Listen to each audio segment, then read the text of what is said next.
계속해서 로마서 다시 한번 3장 21절부터 26절입니다. 로마서 3장 21절부터 26절 말씀, 신약성경 243쪽에 있습니다. 하나님의 은혜 화목이라는 제목으로 은혜를 함께 나누고자 합니다. 로마서 3장 21절부터 26절까지 제가 봉독해 드리겠습니다. 이제는 율법 외에 하나님의 한 의가 나타났으니 율법과 선지자들에게 증거를 받은 것이라. 곧 예수 그리스도를 믿음으로 말미암아 모든 믿는 자에게 미치는 하나님의 의니 차별이 없느니라. 모든 사람이 죄를 범하였음에 하나님의 영광에 이르지 못하더니 그리스도 예수 안에 있는 속량으로 말미암아 하나님의 은혜로 값없이 의롭다 하심을 얻은 자 되었느니라.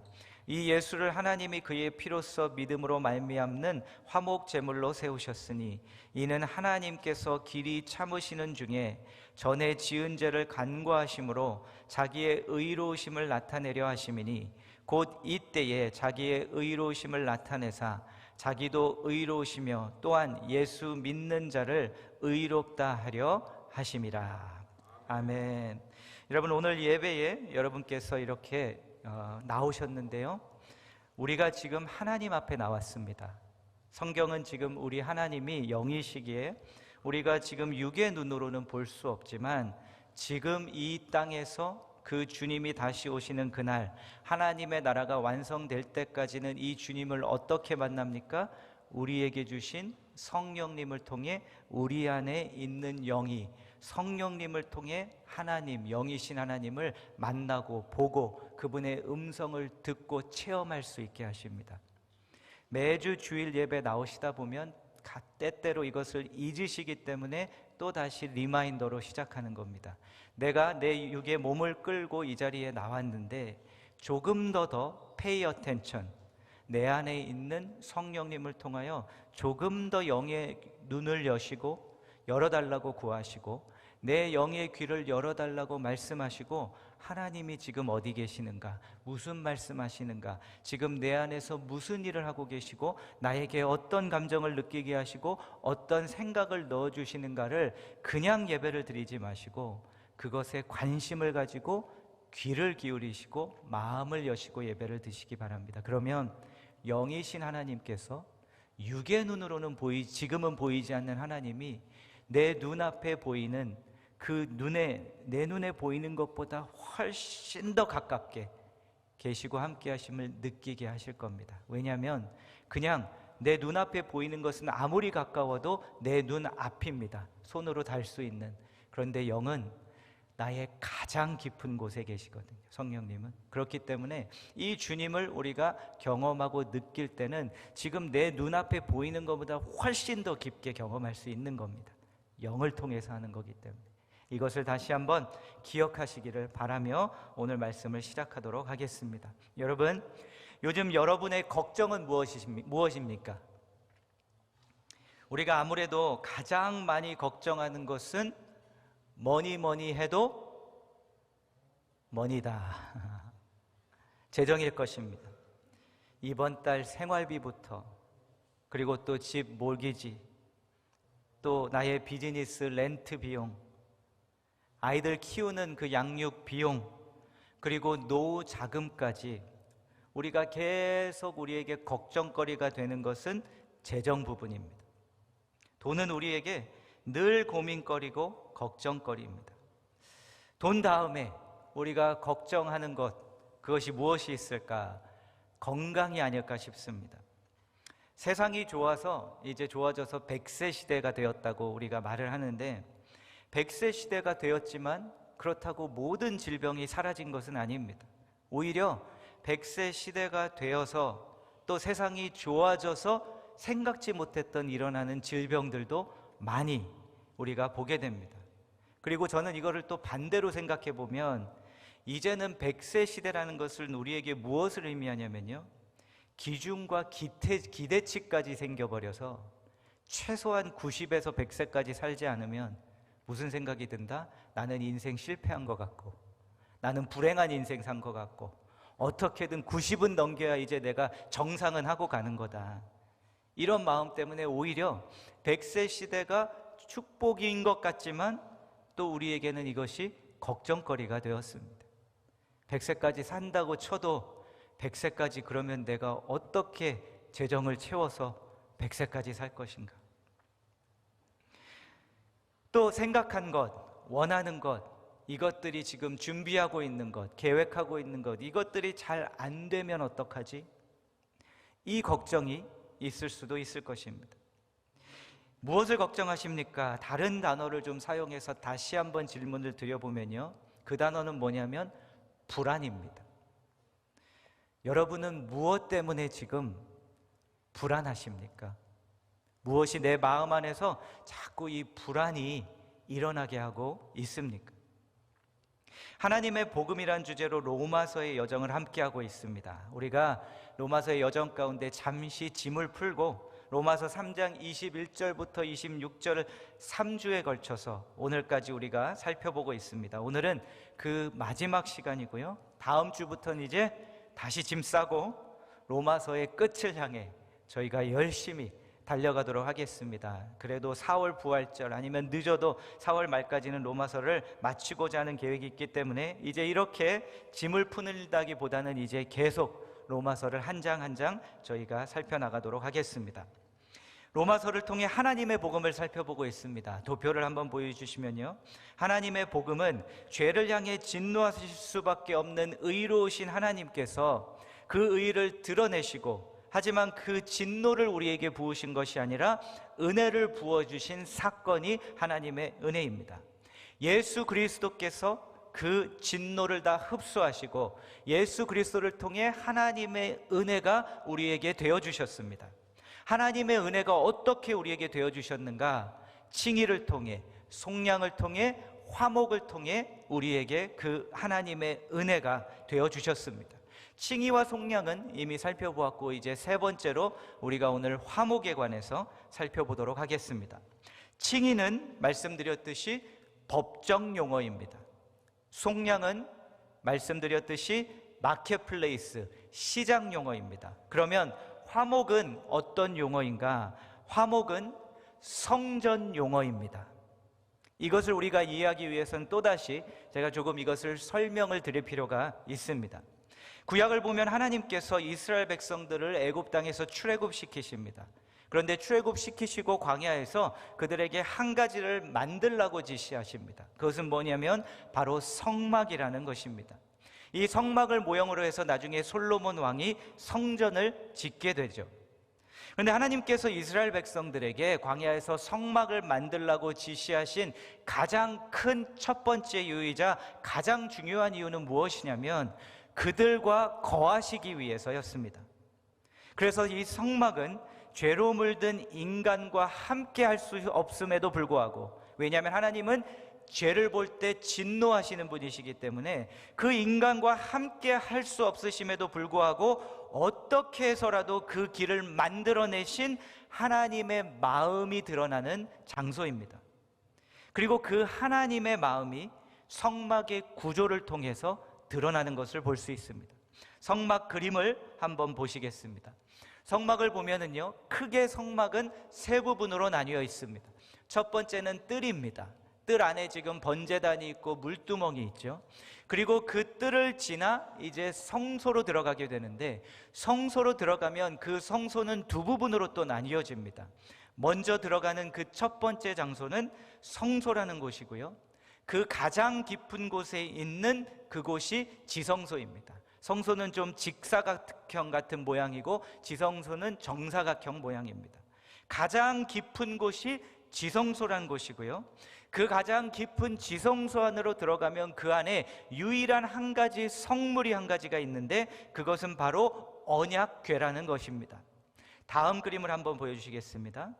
이것이 이제 그 가장 깊은 지성소 안에 있었던 언약궤라는 것인데, 보시는 것처럼 이것은 궤입니다. 짠 궤, 체스트 박스, 영어로는 박스라고 하는데요, 이 체스트 박스이고요, 그 위에 보시면 덮개가 있고 그 위에 그룹들의 천사들이 있습니다. 출애굽기 말씀을 보면 하나님께서 그 지성소 안에 내가 거할 것이고 천사들 그 사이에 내가 그곳으로 말할 것이다.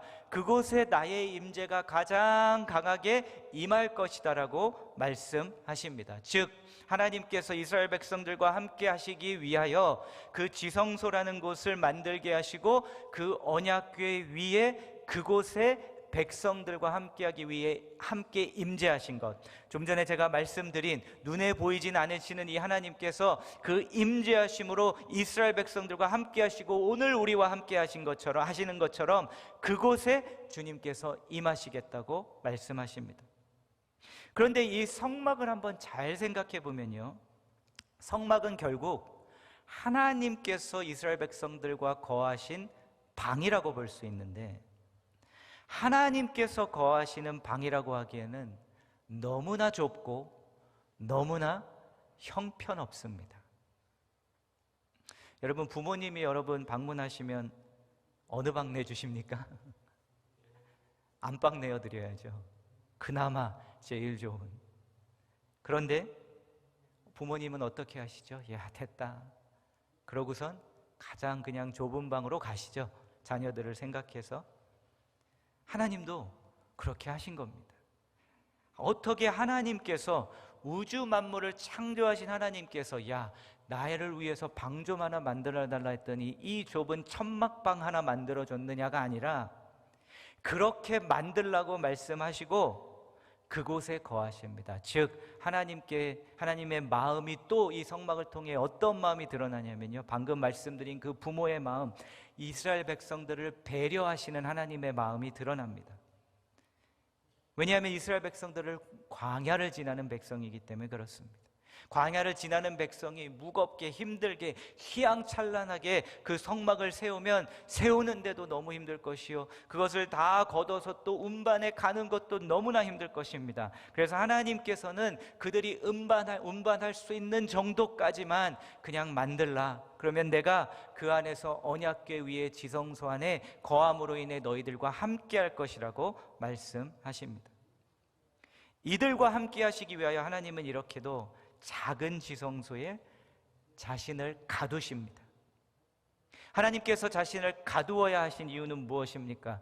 그 문을 열고 나오시는 순간 이스라엘 백성들에게 하나님의 거룩하신 의의 진노가 임할 것이고, 그 순간 그 주님의 진노를 만나는 모든 이들은 하나도 빠짐없이 다 죽음을 당할 것이기 때문에 주님께서 지성소 안에 자신을 가두어 두십니다. 그럼에도 그들과 너무나도 함께하고 싶으셔서 그 불편함을 감수하신 것입니다.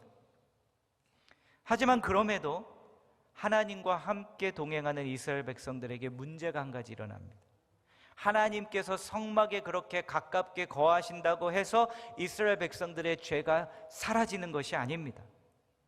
그래서 하나님께서는 그들에게 제사 제도를 주시고 5가지의 제사를 주시고 매일 나에게 제사를 가지고 나와라. 그리고 그 제사를 번제단에서, 아까 뜰에서 본 제단을 통해 제사를 드리게 하시죠. 그런데 이렇게 죄를 사함받기 위해 제사를 짓게 하고 피를 흘림으로 인해 이스라엘 백성들을 용서해 주셨는데 그들도 모르게 쌓여가는 죄들이 있다는 것입니다. 저와 여러분도 마찬가지죠.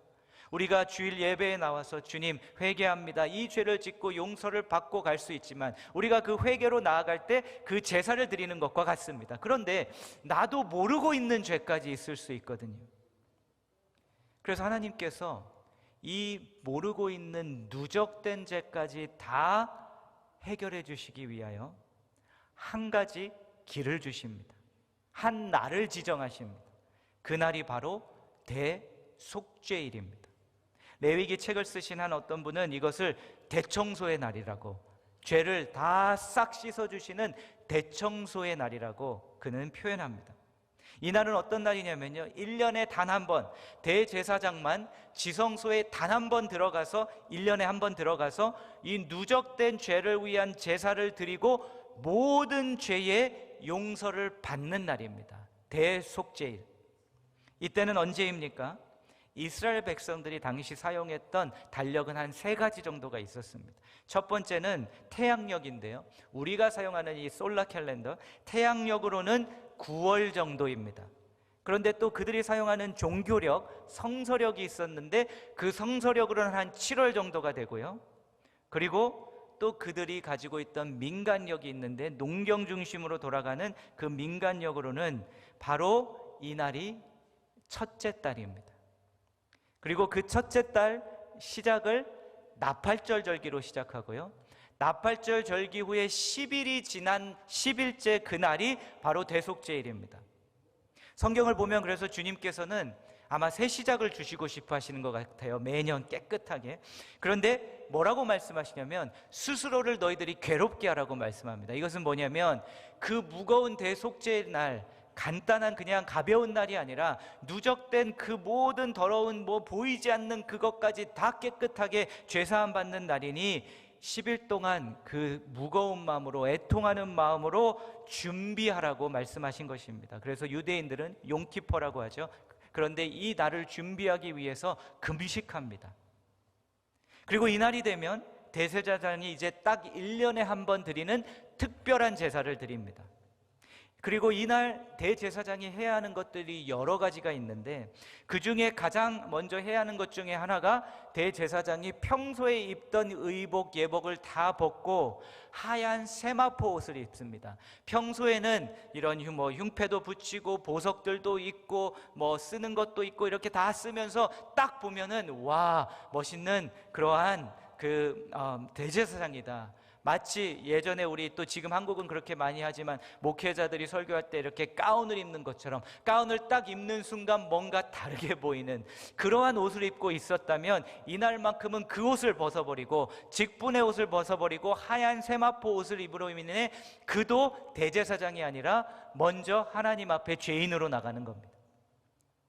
그리고 그가 이제 수송아지 1마리와 수염소 2마리를 준비해야 합니다. 그리고 나서 먼저 수송아지를 잡아서 수송아지의 피로 제사를 드려야 하는데 그 수송아지는 대제사장 자기를 위함입니다. 레위기 16장 14절입니다. 그는 또 수송아지 피를 가져다가 손가락으로 속죄소 동쪽에 뿌리고 또 손가락으로 그 피를 속죄소 앞에 7번 뿌릴 것이며, 이 속죄소가 무엇이냐면요, 지성소 안에 있는 언약궤를 말씀하고 있는 겁니다. 그런데 좀 더 정확히 이것을 우리가 이해할 필요가 있는데요, 영어로 보시면 속죄소가 어떤 단어로 되어 있죠?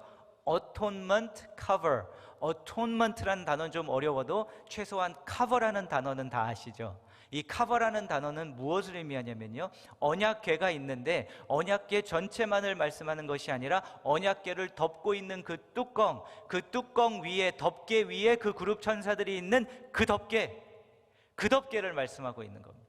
그래서 먼저 수송아지를 가져다가 손가락으로 그 피를 가져다가 속죄소 위 동쪽에 뿌리고 속죄소 그 덮개 앞에 7번을 뿌림으로 인해 대제사장 자신의 죄사함을 먼저 받습니다. 여러분, 이것이 주의 일을 하고 섬기는 저희 모두가 기억해야 할 것입니다. 내가 먼저 죄사함 받아야 합니다. 내가 먼저 주님 앞에 깨끗해져야 합니다. 그래야 내가 그 다음 대제사장의 일을 감당할 수 있습니다.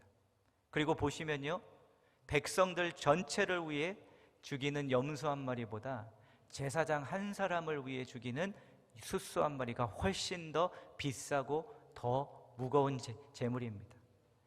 그 자리에 서 있는, 섬김의 리더의 자리에 서 있는 이들에게 주님께서 말씀해 주시는 거죠. 그리고 나서 이제 2마리 염소 중에, 수염소 중에 1마리를 잡아서 그 피를 가지고 또 지성소로 들어가서 그 속죄소 위에 또 뿌리면서 이번에는 누구의 제사함을 위해 뿌리냐면 백성들을 위해 뿌립니다. 16장 15절, 또 백성을 위한 속죄제 염소를 잡아 그 피를 가지고 휘장 안에 들어가서 그 수송아지 피로 행함같이 그 피로 행하여 속죄소 위와 속죄소 앞에 뿌릴지니, 이번에는 누구를 위함입니까? 곧 이스라엘 자손의 부정과 그들이 범한 모든 죄로 말미암아 지성소를 위하여 속죄하고 또 그들의 부정한 중에 있는 회막을 위하여 그같이 할 것이요. 이것은 이제 백성들의 죄를 위하여. 그리고 나서 말씀은 보여드리지 않겠지만 그 다음 레위기 16장을 읽으면 그 다음에는 이제 대제사장이 나와서 그 숫소의 피와 수렴소의 피를 섞어서 뜰에 있는 번제단에 또 바릅니다. 그리고 그 번제단으로 바름으로 인해 정결하게 모든 것을 다시 깨끗하게 만드는 것입니다. 그리고 나서 잘 아시는 것처럼 두 마리 중에 한 마리는 살아있죠. 럭키한 녀석인 것 같죠. 살아있으니까. 그런데 그 녀석은 이제 어떻게 하냐면 대제사장이 머리에 손을 얹고 안수를 합니다. 그리고 이스라엘의 모든 백성들의 죄를 회개합니다. 그렇게 함으로 인해 하나님께서 이스라엘 백성들의 죄를 그 염소에게 전가시켰다는 것을 보여주시고 그 염소, 아사셀이라는 그 염소를 광야로 보냅니다. 결국 시간의 차이지 그 광야에서 그 염소도 죽는 겁니다. 이렇게 함으로 인해 우리가 그 피를 흘리고 죄 사함을 받았을 뿐만 아니라 그 죄가 우리로부터 다 떠나갔다는 것을, 멀리 떠나갔다는 것을 보여주시기 위해서 이 대속죄일 이날 주님께서 이 제사를 주님께 드리게 하십니다. 이스라엘 백성들을 위해. 그런데 여러분, 여기서 제가 속죄소를 말씀드렸는데 계속 속죄소라는 단어를 잊지 말고 다음 구절, 그 다음 구절을 좀 보셔야 합니다. 구약에서 제사를 완성하신 예수님에 관해서 말씀하고 있는 히브리서는 이 성막에 관해 또 말씀합니다. 히브리서 9장, 첫 언약에도 섬기는 예법과 세상에 속한 성소가 있더라. 예비한 첫 장막이 있고 그 안에 등잔대와 상과 진설병이 있으니 이는 성소라 일컫고 또 둘째 휘장 뒤에는 장막을 지성소라 일컫나니. 여러분, 구약의 언약궤 안에 뭐가 있는지 혹시 궁금하신 적 있었습니까? 궤인데 텅텅 비어 있었을까? 뭐가 있었을까? 히브리서 저자가 말씀해 줍니다. 4절, 금향로와 사면을 금으로 싼 언약궤가 있고 그 안에 세 가지가 있었는데 만나를 담은 금항아리와 아론의 쌍난 지팡이와 언약의 돌판들이 있고, 이 언약의 돌판들은 무엇일까요? 십계명이겠죠. 그리고 또 나오죠. 그 위에 뭐가 있다고요? 속죄소. 이것을 덮는 영광의 그룹들이, 덮개가 있고 덮개 위에 영광의 그룹 천사들이 있었다라고 말씀합니다. 자, 이제 화목제물 대신 예수 그리스도의 말씀으로 돌아와서 이것을 보여드리려고 이렇게 말씀드린 겁니다. 3장 25절, 이 예수를 하나님이 그의 피로써 믿음으로 말미암는 화목제물로 삼으셨으니, 이 화목제물이라는 이 한글 성경 번역이로 인해 연결이 되지 않지만 이 화목제물이라는 단어를 신약 성경 원어로 보고 그 단어가 무엇인지를 찾은 후에 지금 방금 보여드린 구약의 모든 속죄소의 뚜껑 덮기에 관한 말씀을 히브리어 성경을 헬라어로 번역한 70인 성경에 가서 보면 화목제물이라는 로마서의 3장 25절의 단어와 구약의 속죄소의 덮개의 단어가 동일한 단어입니다. 무엇을 말씀하고 있냐면요, 예수 그리스도께서 우리를 위하여 피를 흘리심으로 인해 우리에게 무엇이 되셨다? 지성소 안에 있는 언약궤의 덮개가 되어주셨다. 이 덮개가 왜 필요했습니까? 그 덮개의 뚜껑을 열고 그 안에 보면 뭐가 있다고 말씀드렸죠? 율법이 있다고 말씀드렸죠. 율법은 우리에게 무엇을 가르쳐 줍니까? 너희들이 모두 죄인이고 죄인이기 때문에 죄는 심판이 있다, 하나님의 진노가 임한다는 것을 가르쳐 주는 것이 율법인데, 언약궤로 뚜껑을 덮으심으로 인해 그 진노가 일하는 것이 아니라 그 속죄소의 뚜껑으로 하나님의 진노가 일어나지 않도록 덮었던 것처럼 예수 그리스도께서 우리의 속죄소 덮개, 뚜껑, 덮개가 되어주셔서 하나님의 진노로부터, 죄인된 우리가 하나님의 진노를 받을 수밖에 없는 우리를 그 진노를 받지 않도록 우리에게 그 언약궤의 속죄소의 덮개가 되어주신 줄로 믿습니다. 아멘. 이것을 말씀하시기 위해. 그래서요, 여러분, 예수 그리스도를 나의 속죄소 덮개로 삼은 이들은 하나님의 진노가 임하지 않습니다. 다 설명할 수 없는 그 신비 가운데 우리가 고난을 겪고 시련을 겪지만 하나님이 예수 그리스도 안에 있는 우리에게 너 이놈 나의 진노 좀 받아봐라 하고 부르시는 적이 안 부으신다는 겁니다. 여러분의 상황에 따라서 하나님께서 여러분에게 진노를 부으셨다고 생각하지 마십시오.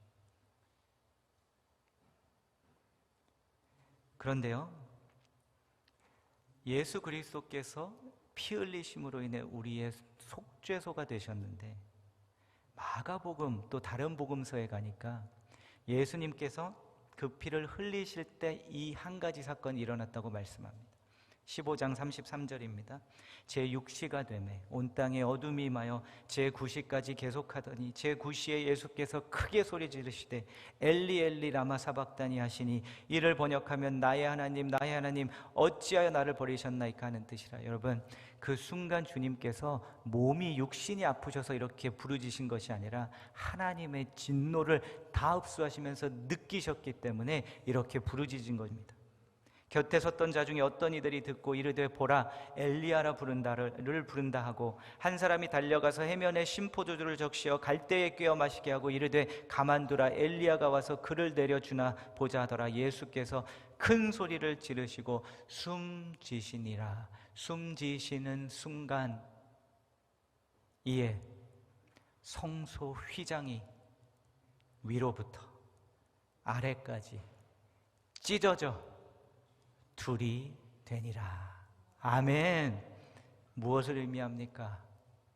그 지성소의 그 성막의 휘장이 이제 더 이상 하나님과 우리 인간을 가를 필요가 없고, 더 이상 주님께서 우리를 위하여 그 좁은 지성소에 그냥 자신을 가두어 두실 필요가 없고, 이제 예수 그리스도가 우리의 영원한 속죄소, 그 하나님의 진노로부터 덮어주시는 덮개가 되어주셨기에 이제 성막의 휘장이 찢어져서 우리가 주님 앞에 나아갈지라도 예수 그리스도를 우리의 그 속죄소 되신 주님을 붙들고 그분 아래, 그분을 통해 들어가면 우리가 지성소까지 들어갈 수며, 그 언약궤 위에 가장 가깝게 임하신 그 자리까지 나가도 하나님의 진노가 우리를 치는 것이 아니라 하나님께서 진노를 거두시고 이제는 우리와 함께 하실 수 있다는 것, 이것을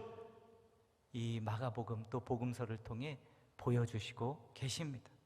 그래서 히브리서 4장에서는 우리가 잘 아는 이 말씀, 그러므로 우리는 긍휼하심을 받고 때를 따라 돕는 은혜를 얻기 위하여 은혜의 보좌 앞에 담대히 나갈 것이라. 이것은 무슨 말씀이냐면요, 예수 그리스도를 통해 구원받았기에 하나님 앞으로 나아갈 때 두려움이 아니라 담대히 그 보좌, 이제 이 보좌는 은혜의 보좌로 바뀌었기 때문에 은혜의 보좌 앞에 겁 없이 두려움 없이 하나님 앞에 나아갈 수 있다는 겁니다. 그런데 그 히브리서 4장 말씀 바로 앞 두 절을 보면 예수 그리스도를 우리의 큰 대제사장이라고 말씀합니다. 무엇을 의미합니까? 지금 말씀드린 거 다 정리하고 있는 거죠. 큰 이 대제사장께서, 예수 그리스도께서 그 속죄소가 덮개가 되어주실 뿐만 아니라 덮개 위에 뿌렸던 그 짐승의 피까지 되어주셔서 이제 우리가 예수 그리스도 통해 하나님 앞에 담대히 나갈 수 있다는 것. 그런데요, 이 말씀을 준비하는데 하나님께서 이 휘장에 찢어진 사건이 저에게 반만이라고 말씀하십니다. 또 남은 반이 있는데 그것은 우리가 살펴보았던 계속 탕자의 이야기. 이 속죄소의 이 화목제 되신 예수 그리스도는 이제 그 아들이 어떤 죄를 범하였어도 아버지 앞에 돌아올 수 있다는 것, 두려움이 아니라 내가 용서받고 그 아버지 앞에 나아갈 수 있다는 것을 말씀해 주셨다면, 누가복음 15장 20절을 보니 이런 일이 일어났습니다. 이에 일어나 아버지께로 돌아가니라. 아직도 거리가 먼데 아버지가 그를 보고 측은히 여겨 달려가 목을 안고 입을 맞추니, 아들이 올 수만 있게 된 것이 아니라 그 휘장문이 찢어지면서 하나님께서 이 그림을 통해 보여주십니다. 저와 여러분에게 달려오셨습니다. 달려오셔서 우리를 끌어안으셨습니다. 우리를 끌어안고 입을 맞춰주셨습니다. 어떻게 해요? 성령님을 통해, 할렐루야, 성령님을 통하여 우리에게 오셔서 달려오셔서, 아버지가 그 아들을 보고 내 앞에 올 때까지 기다리고만 있는 것이 아니라 그 아버지가 먼저 달려오셔서 성령님을 통하여 우리를 안아주시고 우리를 끌어안으시며 입을 맞추시며 잘 왔다, 내가 너를 사랑한다, 너를 기다리고 있었다 말씀하시며 품어주시는 그 아버지가 우리에게 회장이 찢어진 후에 달려오셨다는 겁니다. 아들이 집에 도착하기도 전에. 여러분, 우리 안에 일어나는 불안은 어디에서 오는 것일까요? 우리의 상황에서 옵니다. 불확실한 미래에서 옵니다. 그런데 이 불안과 걱정이라는 것을 계속 제가 말씀을 보며 묵상하며 성도님들과 목양을 하며 보며 발견하는 것은 무엇이냐면요, 좀 더 깊은 이유가 있습니다. 우리가 불안이 찾아오고 걱정이 찾아오는 것은 풀리지 않은 관계 때문에 그렇습니다. 그 풀리지 않는 관계인데, 특별히 내 인생에 나의 권위자였던 이들과 이것이 잘 풀리지 않는 관계가 있으면 계속 상황이 어떻든 우리에게 찾아오는 불안이 있습니다.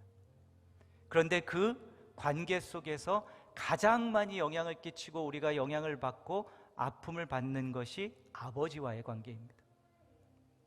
이 땅의 육신의 아버지와의 관계에서 이것이 풀리지가 않으면 그 아버지가, 하나님 아버지가 달려오셔서 끌어안고 입을 맞춰주시는 그 사랑이 아니라 나에게 억눌림이 되고 두려움이 되고 무서움이 된 그 풀리지 않는 그분과의 관계에서, 그것이 풀리지 않으면 계속 우리 안에서 어떤 일이 있어서가 아니라 그런 일이 없어도 자꾸 불안이 찾아옵니다.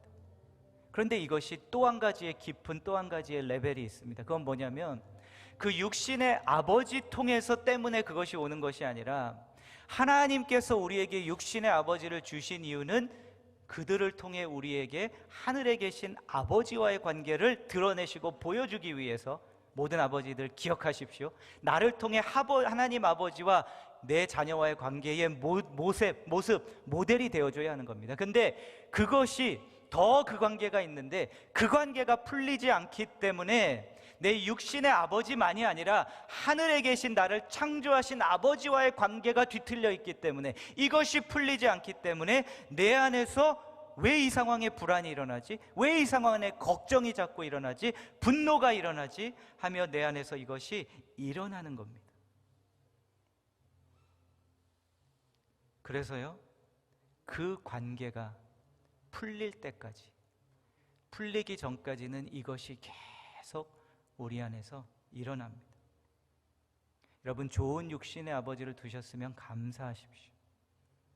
그런데 좋으셨지만 또 그렇지 않아 이 하나님의 아버지와의 관계를 다 일그러뜨린 육신의 아버지가 있으셨다면, 오늘 무엇을 말씀하냐면요, 그것을 뛰어넘는 하나님과의 아버지의 관계가 있다는 것, 그리고 그 하나님과의 아버지와의 관계에서 예수 그리스도가 여러분의 덮개가 되어주셔서 그 아버지 하나님이 여러분에게 진노로 오시는 것이 아니라 달려와 끌어안고 입맞추시는 분이라는 것.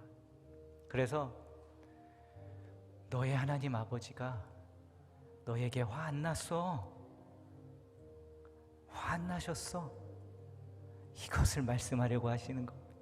여러분, 예수 그리스도를 여러분의 속죄소로 삼으셨다면 하나님 아버지는 여러분에게 화 안 나 계십니다.